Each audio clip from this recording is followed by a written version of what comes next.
അല്ല, കൊല്ലം സുധി എന്നുള്ള അദ്ദേഹത്തിന്റെ മരണം, കൊല്ലം സുധി മരിച്ചു എന്നുള്ളൊരു വാർത്ത ഈ എല്ലാവരെയും ഭയങ്കര അധികം ഷോക്കിംഗ് ആയിട്ടുള്ള ഒരു ന്യൂസ് ആയിരുന്നു. എല്ലാവരെയും വിഷമത്തിലാക്കിയ ഒരു ന്യൂസ് ആയിരുന്നു. അയ്യോ, കൊല്ലം സുധി മരിച്ചോ?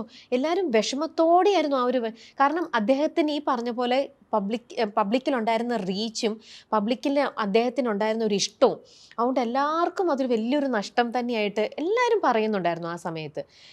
അനൂപ് എപ്പോഴായിരിക്കും ആ വാർത്ത പറഞ്ഞിട്ടുണ്ടാവുക? ആക്ച്വലി ഞാൻ അദ്ദേഹം മരിക്കുന്ന അന്ന് രാവിലെ അറൗണ്ട് 7-8 ടൈമിൽ ഞാൻ ഒരു ട്രിപ്പിന് പോയിരുന്നു വിത്ത് ഫ്രണ്ട്സ്. അതായത് ബർത്ത്ഡേ കഴിഞ്ഞ് വരുന്ന ദിവസങ്ങളാണ്. ഇപ്പം എൻ്റെ ബർത്ത്ഡേ കഴിഞ്ഞുള്ളൂ കഴിഞ്ഞ ദിവസം. അപ്പം അത് കഴിഞ്ഞ് ഞങ്ങൾക്ക് സമയമുള്ളപ്പോൾ ആ ഒരു നെക്സ്റ്റ് വീക്കിൽ ഒരു ട്രിപ്പ് പ്ലാൻ ചെയ്ത് അതിനു വേണ്ടി എല്ലാ പ്രിപ്പറേഷനൊക്കെ കഴിഞ്ഞ് കിടന്നുറങ്ങി ആ സമയത്ത് അലാം വെച്ച് എഴുന്നേക്കാൻ വേണ്ടി ഇരുന്നതായിരുന്നു. ഒരു 6 മണി സമയം. അപ്പോൾ അതിനു മുമ്പാണ് എനിക്ക് അവിചാരിതമായിട്ട് പല നമ്പേഴ്സിൽ നിന്ന് ഇങ്ങനെ കോൾ വന്നുകൊണ്ടിരിക്കുക. മോർണിംഗ് അല്ല, രാത്രി മുതൽ വരുന്നുണ്ട്. അപ്പോൾ ബേസിക്കലി ഞാൻ ഇങ്ങനെ അറിയാത്ത നമ്പർ രാത്രി ഒന്നും എടുക്കാറില്ല. മെജോറിറ്റി കേസിൽ സ്റ്റാർ മാജിക്കുന്ന സമയത്ത് അറിയാത്ത നമ്പർ ഒന്നും എടുക്കാറില്ല. അത്രയും ഇതുള്ളവർ എനിക്ക് വാട്സപ്പിൽ മെസ്സേജ് ചെയ്യുമോ എന്തെങ്കിലും ഉണ്ടായോ, കാരണം അത്രയും കോൾസ് വരാറുണ്ടായിരുന്നു. ചില സമയത്ത് നമ്പർ ലീക്കായിട്ടും വരാറുണ്ട്.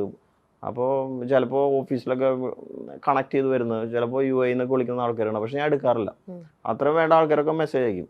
അപ്പോൾ ഇതുപോലെ 2-3 കോൾസ് ഇങ്ങനെ വന്ന് കിടന്നു, ഞാൻ എടുത്തില്ല. അപ്പോൾ എൻ്റെ ഒരു ക്ലോസ് ഫ്രണ്ട് എന്നെ വിളിക്കുന്നു, അവൻ്റെ കോൾ വരുന്നു, അവനെ റിപ്പീറ്റ്ലി വിളിച്ചോണ്ടിരിക്കുക. അപ്പോഴാണ് ഞാൻ കാണുന്നത്. അപ്പോൾ ഉറക്കത്തിൽ ഞാൻ എടുക്കുമ്പോൾ പറയുന്നു, എടാ ഒരു ആക്സിഡൻ്റ് ഉണ്ടായിട്ടുണ്ട്, കൊല്ലം സുധി കുറച്ച് ക്രിട്ടിക്കലാണ്, അപ്പോൾ കൂടെ ബിനു അടിമാലി ഉണ്ട്, അങ്ങനെയാണ്, ഹോസ്പിറ്റലിലാണ്, ഇങ്ങനെ ഒന്ന് നീ സംസാരിക്കണം, കുറേ പേര് നിന്നെ ട്രൈ ചെയ്യുന്നുണ്ട് ഹോസ്പിറ്റലിൽ നിന്ന് പറഞ്ഞു. അപ്പോൾ ഓക്കെ. അതിൻ്റെ തലേദിവസത്തെ കാര്യം എന്താണെന്ന് വെച്ച് കഴിഞ്ഞാൽ അതിൻ്റെ ഒരു 3 days മുമ്പ് ഞങ്ങൾക്ക് ഷൂട്ട് ഉണ്ടായിരുന്നു. ഷൂട്ട് കഴിഞ്ഞ് ഇന്നൊരു ഇവൻറ്റ് നമ്മുടെ കോഴിക്കോട് ഹാപ്പൻ ചെയ്യുന്നുണ്ട്. അപ്പോൾ സാറിൻ്റെ അടുത്ത് പറഞ്ഞു സ്റ്റാർ മൈക്കിൽ ആരെങ്കിലുമൊക്കെ ഒന്ന് കണക്ട് ചെയ്ത് വിടണം എന്ന് പറഞ്ഞു. ഒരുപാട് പേര് അതിനകത്ത് നമ്മൾ സംസാരിച്ചു. പലരും വരുന്നുണ്ടായിരുന്നില്ല. ചിലവർക്ക് ഡേറ്റ് പ്രശ്നം, ചിലവർക്ക് യാത്ര ചെയ്യാൻ പ്രശ്നം, അങ്ങനെയൊക്കെ പറഞ്ഞ് പലരും മാറി. അവസാനമാണ് സുധിച്ചേട്ടൻ അതിനകത്ത് അലൈനാവുന്നത്. ബിനു അടിമാലി ഉണ്ടെന്ന് പറഞ്ഞപ്പോൾ സുധിയും കയറി. അങ്ങനെ വന്ന് അപ്പം എന്നെ പോകുമ്പോൾ എന്നെ വിളിച്ചു, അനുവേട്ടാ ഞാൻ പോവാണേ, പോയി ഷോ ഒക്കെ അറ്റൻഡ് ചെയ്ത് വരാം. ഞാൻ അപ്പോഴേ പറഞ്ഞു, പഴയ ജഗദീഷൊന്നും പോയി കാണിക്കരുത്, ഇവിടെ മര്യാദയ്ക്ക് പോയി സംഭവമൊക്കെ ചെയ്യണം. അപ്പോൾ അതിന് ശേഷം എല്ലാവരും പറഞ്ഞു എൻ്റെ അടുത്ത്, സുധി ഭയങ്കരമായിട്ടൊന്ന് പെർഫോം ചെയ്തൊരു സ്റ്റേജ് ആയിരുന്നു അത്.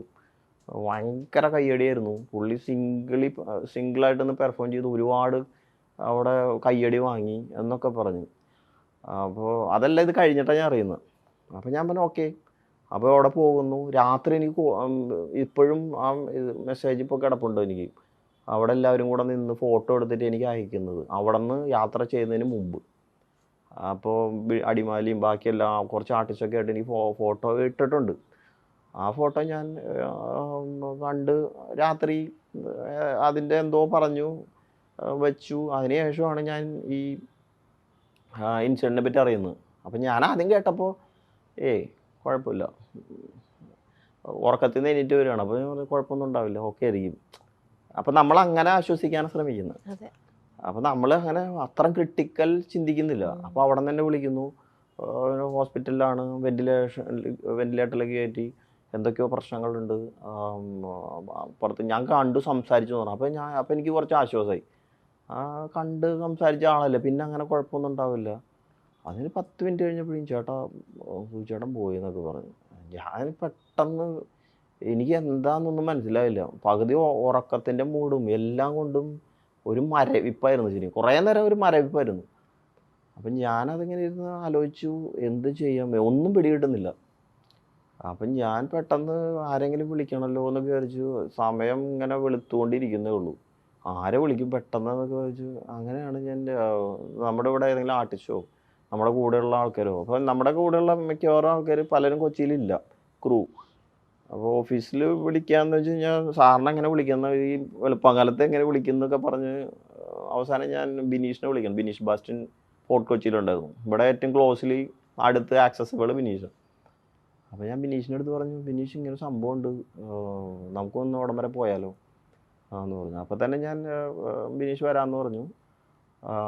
അപ്പോൾ തന്നെ ഓഫീസിൽ വിളിക്കുന്നു, 2-3 പേരൊക്കെ ഇട്ട് സംസാരിക്കുന്നു. അപ്പോൾ അവിടുത്തെ ഡ്രൈവേഴ്സൊക്കെ ഉണ്ടായിരുന്നു, ഫ്ലവേഴ്സിൻ്റെ ഡ്രൈവർ ഉണ്ടായിരുന്നു. അപ്പോൾ അവരുടെ കൂടെയുള്ള അറ്റാച്ച് ചെയ്തിട്ടുള്ള വേറെ ഡ്രൈവേഴ്സ് പിന്നാലെ വന്നു, അവരൊക്കെ എൻ്റെ അടുത്ത് സംസാരിക്കുന്നുണ്ട്. അവിടെ എത്തുന്നത് വരെ എനിക്ക് എന്തൊക്കെയോ സംഭവിക്കുന്നു, ഒന്നും മനസ്സിലാവുന്നില്ല. പലരും വിളിക്കുന്നു. അപ്പോൾ എന്നെയാണ് ഏൽപ്പിച്ചിരിക്കുന്നത് സുധീരെ വീട്ടിൽ അറിയിക്കാൻ. അപ്പോൾ അപ്പോൾ ഞാൻ വണ്ടിയിലിരിക്കുന്നുണ്ട്. അപ്പം ഞാൻ സാധാരണ എല്ലായിടത്തും സെൽഫ് ഡ്രൈവ് ചെയ്താൽ പോകാറ്, കമ്പനിയിൽ നിന്ന് വണ്ടി എടുത്തില്ല. അപ്പോൾ ബിനീഷ് വന്നതുകൊണ്ട് ബിനീഷിൻ്റെ വണ്ടി ഞാൻ കയറിയിരുന്നു. അപ്പോൾ എനിക്കൊരു കംഫർട്ടബിൾ ഒരാളും വേണം സംസാരിച്ച് പോകാൻ വേണ്ടി, ഷെയർ ചെയ്ത് പോകാൻ വേണ്ടി. അപ്പോൾ ഞാനിങ്ങനെ ഇരിക്കുകയാണ്. അപ്പോൾ എൻ്റെ അടുത്ത് ഹോസ്പിറ്റലിൽ നിന്ന് പറഞ്ഞു, പോയി ഇനൊന്നും ചെയ്യാനില്ല, ചേട്ടൻ ഔദ്യോഗികമായിട്ടും അവരെ അറിയിക്കണം എന്ന് പറഞ്ഞു. അപ്പോൾ ഇത് എങ്ങനെ അറിയിക്കും എന്നുള്ളതാണ് കാര്യം. സുധി ചേട്ടൻ എപ്പോഴും ഷൂട്ടിൻ്റെ ഇടയ്ക്ക് തന്നെ കട്ട് ചെയ്ത് കഴിഞ്ഞാൽ അപ്പോൾ പോയി നേരെ വിളിക്കും, ഭാര്യ വിളിച്ചിട്ടുണ്ട്, മകൻ വിളിച്ചിട്ടുണ്ട് എന്നൊക്കെ പറയുന്ന ആളാണ്. അപ്പോൾ രാവിലെ 6 മണിക്ക് വിളിച്ച് ഞാൻ എങ്ങനെ പറയുന്നത്? അപ്പോൾ എനിക്കൊരു പിടിയും കിട്ടുന്നില്ല. ഞാൻ കൈയൊക്കെ കുറച്ച് വിറച്ച് കുറച്ച് നേരമൊക്കെ ഇരുന്ന്. അപ്പോൾ ഞാൻ കൊടുങ്ങല്ലൂർ പോയിക്കൊണ്ടിരിക്കുക. കൊടുങ്ങല്ലൂരായിരുന്നു, ഹോസ്പിറ്റലിലാണ് സുധിയുള്ള ആ സമയത്ത്. ഞാൻ പോകുന്ന സമയത്ത് കോൾ ചെയ്യുന്നു. അപ്പോൾ ആദ്യം രേണു തന്നെ എടുക്കുന്നതെന്ന് തോന്നുന്നു, രേണു തന്നെ എടുത്ത്. അപ്പോൾ രേണു എടുത്തതിന് ശേഷം ഞാൻ പറഞ്ഞു, സുധിക്കൊരു ആക്സിഡൻറ്റ് പറ്റിയിട്ടുണ്ട്, കുഴപ്പമുണ്ടല്ലോ, ഞാൻ ഹോസ്പിറ്റലിൽ വരെ പോവാണ്, ബാക്കി കാര്യങ്ങൾ അറിയിക്കാം, കുറച്ച് ക്രിട്ടിക്കലാണ് എന്നൊക്കെ പറഞ്ഞു വെച്ചു. അപ്പോൾ അതിനുശേഷം പെട്ടെന്ന് അവർ പേടിച്ചു. ഞാൻ പറഞ്ഞു കുഴപ്പമില്ല, ഞാൻ അവിടെ പോയിട്ട് എല്ലാം ടേക്ക് കെയർ ചെയ്തതിന് ശേഷം വിളിക്കാം. പക്ഷേ എനിക്ക് ഒറ്റയടിക്ക് പറയാൻ പറ്റുന്നില്ല, മരിച്ചു പോയെന്നൊക്കെ എങ്ങനെ ഇത്രയും വെളുപ്പാങ്കാലത്തൊക്കെ പറയാൻ പറ്റുക. അപ്പോൾ ഞാൻ വിചാരിച്ചു അവിടെ ആരെങ്കിലും അടുത്ത് ഉള്ള ആൾക്കാരെ അസൈൻ ചെയ്ത് ഡയറക്റ്റ് പോയി പറയാമെന്നൊക്കെ വിചാരിച്ചപ്പോൾ ആരെയും ആക്സസിബിൾ ആയിട്ടില്ല. ആ സമയത്ത് ഐശ്വര്യ ഉണ്ടായിരുന്നു, നമ്മുടെ സ്റ്റാർ മാജിക്കിൽ. ഐശ്വര്യ കുറച്ച് ഓടിയെത്തുന്നത് കൊണ്ട് അതൊരു കുറച്ച് ബുദ്ധിമുട്ടായി എനിക്ക് തോന്നി. അപ്പോൾ ആർക്കും വീട് അറിഞ്ഞൂടാ കറക്റ്റ്. അതിനുശേഷം രണ്ടാമത് ഞാൻ കോൾ എടുക്കുകയാണ്. അപ്പോൾ ശ്രുതിയുടെ മകനെടുത്തു. അപ്പോൾ ഞാൻ പറഞ്ഞു, അച്ഛൻ പോയടാന്ന് പറഞ്ഞു. അപ്പോൾ അവനാദ്യം ചോദിച്ചു, ചേട്ടാ അച്ഛൻ എന്താ പറ്റി? ഞാൻ പറഞ്ഞു, ഇങ്ങനെ ആക്സിഡൻറ്റ് ഉണ്ടായി, അച്ഛൻ പോയി. ഒന്നും എനിക്ക് പെട്ടെന്ന് എങ്ങനെയാണത് അവതരിപ്പിക്കേണ്ടതെന്ന് പോലും ഞാൻ മറന്നുപോയി. കാരണം എൻ്റെ വീട്ടിൽ ഒരാളുടെ അടുത്ത് അവതരിക്കുന്ന പോലെ എനിക്ക് ആ സമയത്ത് ഫീൽ ചെയ്തു. അപ്പോൾ അവൻ്റെ ഒരു കരച്ചിൽ ഇപ്പോഴും ഉണ്ട്, എനിക്കിപ്പോഴും ചെവിയിൽ കേൾക്കാം. രാവിലെ എഴുന്നേറ്റിട്ടുള്ളൂ. കാരണം അവന് ഭയങ്കര അറ്റാച്ച്ഡ് ആയിരുന്നു അച്ഛനായിട്ട്. എനിക്ക് ആരൊക്കെയോ എൻ്റെ ഫോൺ വിളിച്ച് സംസാരിക്കുന്നുണ്ട്, തൊട്ടടുത്തുള്ള ആൾക്കാർ ആരൊക്കെയോ കുറേ നേരം, ഒരു 5 മിനിറ്റ് നേരത്തേക്ക് എന്തൊക്കെയോ നടന്ന് എനിക്ക് ഇപ്പോഴും ഓർത്തെടുക്കാൻ പറ്റുന്നില്ല. അത്രയും വികാരഭരിതമായിട്ടുള്ളൊരു സമയമായിരുന്നു ആ സമയത്ത് പോയിക്കൊണ്ടിരുന്നത്. അപ്പോൾ അതിനുശേഷം ഞാൻ അവിടെ എത്തുന്നു. എത്തിയപ്പോഴും ശ്രീകണ്ഠൻ സാറൊക്കെ വന്നു. അപ്പോൾ ഞങ്ങൾ സംസാരിക്കുന്നു, ഡോക്ടേഴ്സായിട്ട് സംസാരിക്കുന്നു. എന്താണ് സംഭവിച്ചത് എന്നും കൃത്യമായിട്ട് മനസ്സിലാവുന്നില്ല. കാരണം പലരും കേട്ടിട്ടുള്ള ഇതാണ്, ആക്സിഡൻറ്റ് സംഭവിച്ചു ഇങ്ങനെയാണ്. അപ്പോൾ വീട്ടിൽ നിന്ന് വിളിക്കുന്നു. അത് കഴിഞ്ഞ് രേണു എന്നെ വിളിക്കുന്നു, ചേട്ടാ എന്താ സംഭവിച്ചത്? ഞങ്ങൾക്ക് ആരുമില്ല, ഇനിയിപ്പോൾ എന്താ? ഞാൻ പറഞ്ഞു, ഞാനിപ്പോൾ ഹോസ്പിറ്റലിലെത്തും, എത്തിയതിന് ശേഷം പറയാം എന്നൊക്കെ പറഞ്ഞു. എനിക്ക് ആക്ച്വലി അവരെ ഹാൻഡിൽ ചെയ്യാൻ വളരെ പാടായിരുന്നു. അപ്പോഴേക്കും ഞാൻ ഐശ്വര്യനെ അവരെ വീട്ടിലേക്ക് എത്തിക്കുന്നു, അവരെ ടേക്ക് കെയർ ചെയ്യാൻ പറയുന്നു. നെക്സ്റ്റ് എന്താന്ന് ഒരു കാര്യങ്ങളും നമ്മൾ ഏറ്റെടുത്തിട്ടില്ല, എന്താ ചെയ്യേണ്ടതെന്ന് പോലും അറിയത്തില്ല. അപ്പോൾ കിച്ചുവാണ് എന്നെ ഇങ്ങനെ വിളിച്ചുകൊണ്ടിരിക്കുന്നത്. കിച്ചുവിനെ എനിക്ക് ആശ്വസിപ്പിക്കാൻ പറ്റുന്നില്ല. കിച്ചു അത്രയ്ക്കും അച്ഛനായിട്ട് അറ്റാച്ച്ഡ് ആയിരുന്നു. കാര്യം ഷൂട്ടിനൊക്കെ വരുമ്പോൾ മിക്ക സമയത്തും കിച്ചു ഉണ്ടാവും. ഫ്ലോറിലേക്ക് വന്നില്ലെങ്കിൽ പോലും ട്രാവൽ ചെയ്യുന്നതും ഈ അവസാന നാളുകളിലൊക്കെ സൂചിച്ചാടിൻ്റെ കൂടെ ഡ്രൈവ് ചെയ്ത് വന്നിരുന്ന കിച്ചുവായിരുന്നു. അപ്പോൾ അവനിങ്ങനെ സംസാരിക്കേണ്ട, ഇനി ഞാൻ എന്ത് ചെയ്യും ചേട്ടാന്ന് ചോദിച്ചിട്ട് നമുക്ക് ആ സമയത്ത് റിപ്ലൈ ഇല്ല പലതിനും. നമ്മൾ തന്നെ ഒരു പ്രോഗ്രാമിന് വിട്ടിട്ട്, കമ്പനി പ്രോഗ്രാം തന്നെയാണല്ലോ, അപ്പോൾ നമ്മളതിൻ്റെ റെസ്പോൺസിബിളാണ്. അവരെ ടേക്ക് കെയർ ചെയ്യേണ്ട ജോലി നമ്മുടെയാണ്.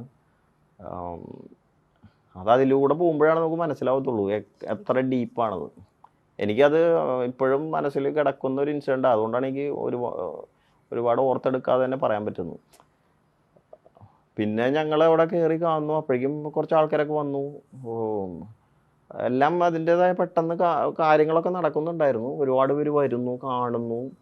ഓ, ഞാൻ നേരെ അതിനുശേഷം എന്നെ ഡോക്ടർ പറയുന്നു കാണണമെന്ന് വിചാരിച്ചു. അപ്പോൾ ഞാൻ കാണണമെന്ന് പറഞ്ഞു. കണ്ട് അപ്പോൾ മോർച്ചറിയിലായിരുന്നു. കയറുന്നു. അനൂപ് ചെന്നപ്പോൾ ആ, മോർച്ചറിയിലായിരുന്നു. മോർച്ചറിയിലായിരുന്നു.